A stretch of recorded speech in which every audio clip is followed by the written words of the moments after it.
प्रसन्ना धर्म्याणि देवि सकलानि सदैव कर्मा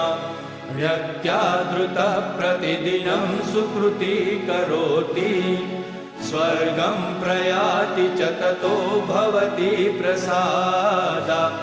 लोकत्रयेऽपि फलदाननुदेवि तेन दुर्गे स्मृता हरसि भीतिमशेषजन्तो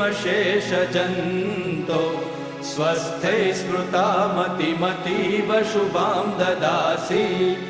दारिद्र्यदुःखभयहारिणि का त्वदन्या सर्वोपकारकरणाय सदार्धचित्ता